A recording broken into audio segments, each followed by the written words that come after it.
On a passé 2 mois confinés, pour ainsi dire, avec des commerces à l'arrêt, des rideaux fermés un peu partout en France. Une France, d'ailleurs, il y a eu des mots très forts de la part du gouvernement, sous perfusion.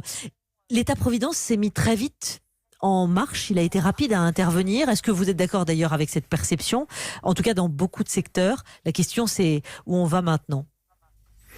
Alors c'est beaucoup plus que l'État-providence, parce que l'État-providence, je dirais qu'il était là avant la crise et il fonctionnait normalement et plutôt bien avant la crise. Et il a encore bien fonctionné pendant la crise. Mais ce qu'on a fait, c'est qu'on a mis en place des dispositifs extrêmement coûteux, mais à mon sens absolument nécessaires et relativement efficaces. On pense en particulier au chômage partiel, enfin ce qu'on appelle officiellement l'activité partielle, parce que quand on est en activité partielle, on est toujours dans l'entreprise, même si on travaille pas, on n'est pas au chômage.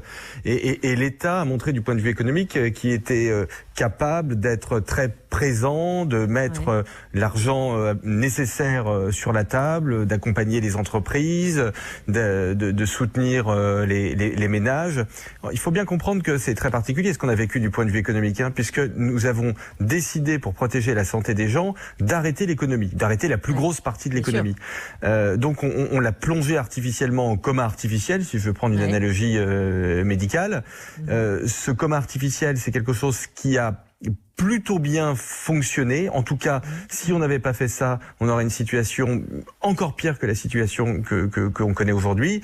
La vraie difficulté, en fait, c'est pas tant le coma artificiel, parce que je pense que ce qui a fait était globalement bien fait, mais que le réveil. C'est la période dans laquelle on entre, parce qu'il va falloir progressivement sortir un peu de ces dispositifs de soutien. Alors ça va se faire très lentement, très progressivement, bien évidemment, mais il faut en sortir d'une façon ou d'une autre.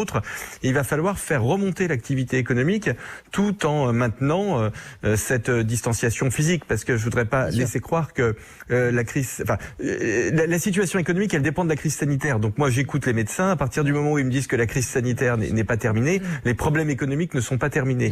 Et ce qu'on voit par exemple en Chine, qui a 2 mois d'avance grosso modo sur nous du point de vue de l'épidémie, du point de vue sanitaire, c'est que l'activité économique elle remonte un peu, mais enfin tout ça est quand même très lent et très compliqué.